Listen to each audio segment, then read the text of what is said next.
In the silence of a battlefield, where the ground trembled with the weight of destiny, a warrior laid down his bow.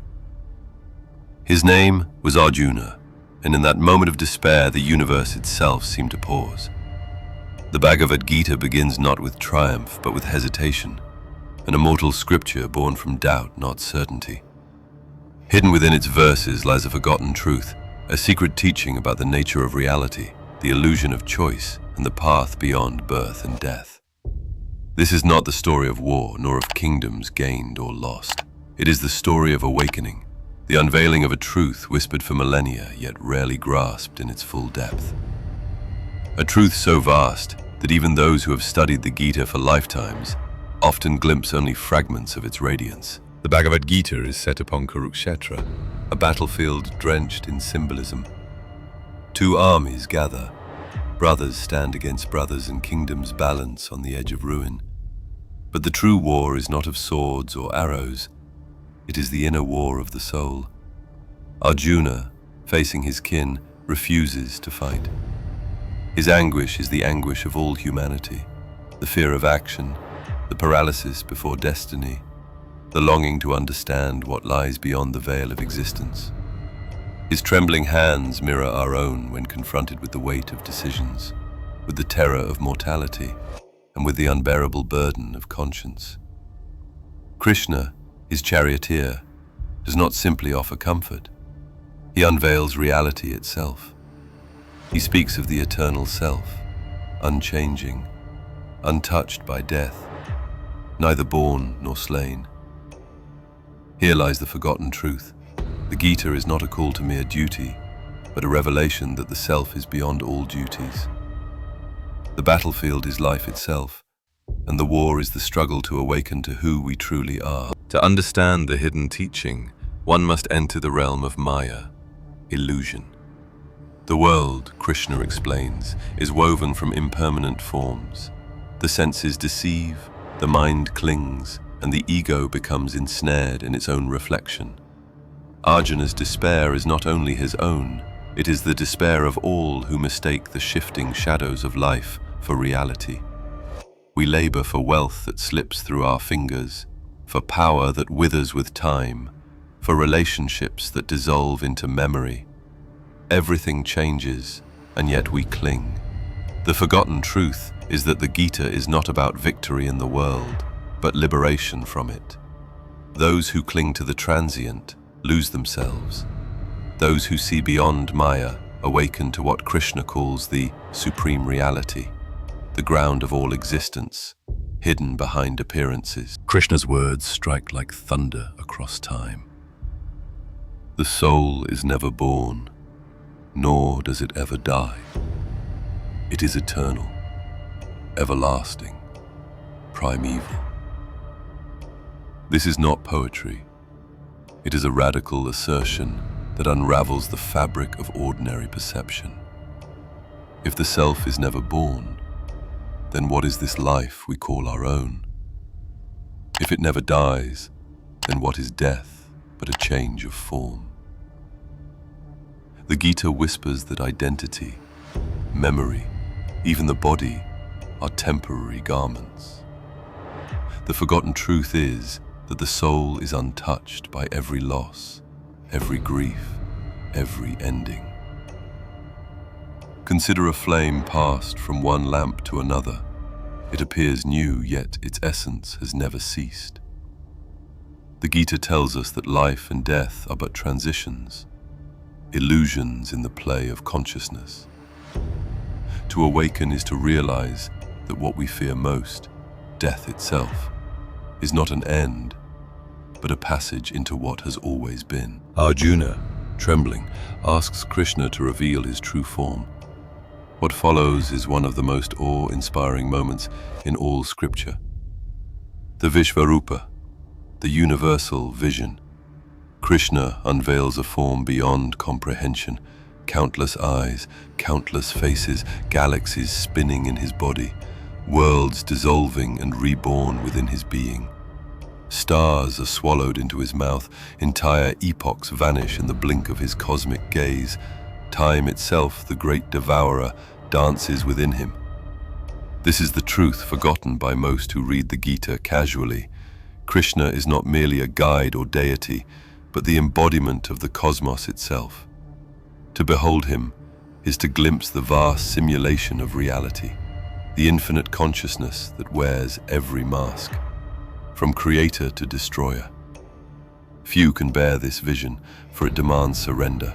Surrender of ego, of belief, of the small self clinging to permanence. Modern seekers often turn to science for answers, yet the Bhagavad Gita, though ancient, speaks with eerie resonance to today's theories of consciousness. Quantum physics whispers of an observer-dependent reality, where particles exist in probabilities until observed. The Gita declares the same. The self is the witness, the eternal observer untouched by phenomena. What if consciousness does not emerge from the brain, but instead the brain filters an infinite field of awareness? The forgotten truth within the Gita is that the self is not in the body is in the self. This flips the materialist view upside down. You are not a drop in the ocean flows through you. The universe itself is consciousness dreaming in endless forms, and the Gita is the ancient key, reminding us to awaken from the dream. Arjuna's central torment is choice. Should he fight, or should he flee? But Krishna reveals a startling paradox. Action is inevitable. Even refusing to act is an action.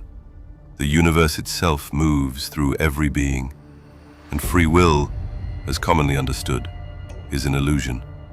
The forgotten truth here is not resignation, but liberation. When one realizes that the self is the doer of nothing, while all actions arise within the field of nature, one becomes free. To act without attachment, to fight, to love, to live, to die without clinging to outcomes, is the hidden path the Gita offers. This is not a denial of choice, but a deepening of it. One becomes like a lotus, untouched by the waters in which it grows. Actions continue, but the heart is free, no longer bound by the chains of karma. At its heart, the Gita is a book of yoga, not merely physical postures, but the union of the finite with the infinite. Krishna outlines paths of devotion, bhakti, knowledge, jnana, action, karma, and meditation, dhyana. Each is a doorway into the eternal. But the forgotten truth is that these paths are not separate. They converge like rivers flowing into the same sea. Action purified by knowledge, devotion deepened by meditation, wisdom grounded in surrender. This is the secret alchemy of the soul. Few understand that the Gita does not ask for blind faith, but for transformation of being itself. It is not enough to believe. One must embody. The teaching is not to worship truth, but to become it. Throughout the text, Krishna is Arjuna's charioteer, guiding his horses across the battlefield. But symbolically, he is the hidden teacher within every seeker. The voice of the self, drowned by the noise of desire and fear, yet waiting patiently to be heard. The forgotten truth is that Krishna is not external. The Gita whispers that the divine guide is within, consciousness itself, steering the restless chariot of the senses. To awaken is to recognize that what Arjuna heard on the battlefield is what every soul can hear in silence, if it listens with stillness. Though revered within Hinduism, the Gita's vision is not confined to any single tradition. It speaks of a universal reality, a truth that transcends scripture, culture, and creed. Its forgotten teaching is not about worshipping gods, but about awakening to the eternal self beyond all names and forms. This is why mystics across ages, Sufis, Gnostics, Hermetic philosophers, found resonance with its words. The battlefield of Kurukshetra becomes the battlefield of the human condition. The voice of Krishna becomes the voice of the Absolute that calls to all seekers, in every age, in every corner of the world. As the dialogue ends, Arjuna takes up his bow again, not because he craves victory, but because he has seen the truth. He acts, but without attachment. He fights, but without hatred. He lives, but without fear of death. The forgotten truth is that liberation is not an escape from the world. It is freedom within it. To see life as a passing dream, yet to play one's part with full awareness, is the essence of the Gita's message. Liberation is not a retreat into silence. It is the realization that even in the noise of battle, the eternal self remains unshaken. The awakened one moves through life as the wind moves through space, free, boundless, untouched. The Bhagavad Gita is not a call to blind duty, nor a manual for war. It is a map of awakening, a reminder that the self is eternal, that the world is illusion, that all beings are one in the vast body of the cosmos. Few understand this, for it requires a letting go of everything the ego clings to. Yet for those who hear the call, the battlefield of life becomes a place of revelation. The forgotten truth of the Gita is this: you are not the body, not the mind, not the fleeting story of your life. You are the eternal witness, the unchanging self, the silent presence behind all that was, is, and will be. And once remembered, this truth changes everything. The world no longer appears as a prison, but as a stage for awakening. Life is no longer a chain of struggles, but a cosmic dance. And death itself is revealed as nothing more than a door through which the self walks unchanged, eternal, and free. You just uncovered another secret with JB Animated Mysteries. If this journey spoke to you, like, share, comment, and subscribe so you never miss the hidden truths waiting in the shadows. Until we meet again, remember, the veil is thin and the mysteries are endless.